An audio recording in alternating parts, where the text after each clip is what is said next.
Hey, what's up my YouTube friends? Welcome to my review of this Katsu folding knife. You are at the We All Juggle Knives channel. As you can see, this has very attractive carbon fiber handle scales. The steel on this is 154 cm stainless steel.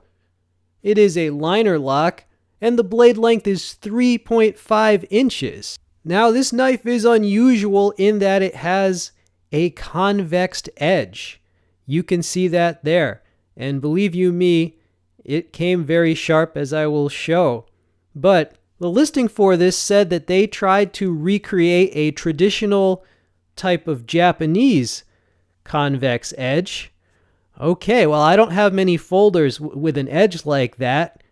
Another thing that's unusual about this, there's no pocket clip. You see it does have a lanyard hole there, but no pocket clip, but it came with that very nice belt pouch you see there. Now I don't actually wear that on my belt, I just put it in one of my side cargo pockets. But the knife does fit pretty tightly in there, so it's cool that you get that. What's up? That's me waving to you. Yes, what's up? What's up all my people? I was at the creek. Here's a closer look at the knife. As you can see, it's got open pillar construction. It has a front flipper. It has jimping on that front flipper. Now, I'm not used to front flippers, but that was my offhand. You know, way back when I first got into folding knives, there really weren't many front flipper designs around. It's a liner lock. The lockup is secure. Definitely, there was no blade play whatsoever. I cut a variety of materials with this. There is a piece of a box. This thing came sharp as all hell, yeah. Yeah, sorry for, those things are going to hit you in the face there. Here it is going through seatbelt type material.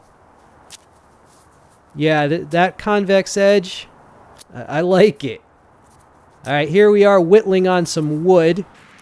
I sped this footage up because your time is valuable. And I hope you're all doing well these days, at least as well as can be expected in these times of crisis, these days of rage. Possibly the last days, but I guess smoke them if you got them. No, don't smoke. It's bad for you. There's my chess piece. All right, I whittled some more. I wasn't sure if I got that first whittling on camera because it's kind of hard to see the viewfinder with the glare. But here's yet more whittling. So this could be a chess piece or just a pointy crayon of wood. No, that's the bishop or maybe the rook. But there you go. Yeah. Well sharp enough to whittle with. Alright, when I first got it, I did the old paper test, so you want to see the initial sharpness. Here's that.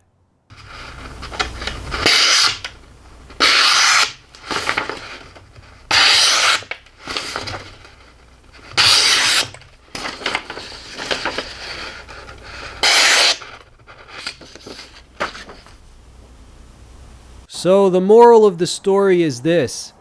That convex edge is really, really sharp. You want to be careful with this. The price on this was $85. I think it was a pretty good deal. I mean, it's very attractive. Now, yeah, it is a little odd, like it doesn't have a pocket clip. And I don't know how much you like the front flippers, but they are getting a lot more popular these days. I got some like nice Italian folders that have the front flipper. So there are some advantages to it. Mainly it's just there's a lack of bulk. Okay, it's streamlined, it's unobtrusive, as it were. Oh, big word there. Yeah, I think this knife was definitely worth it. $85. I'm glad I picked it up.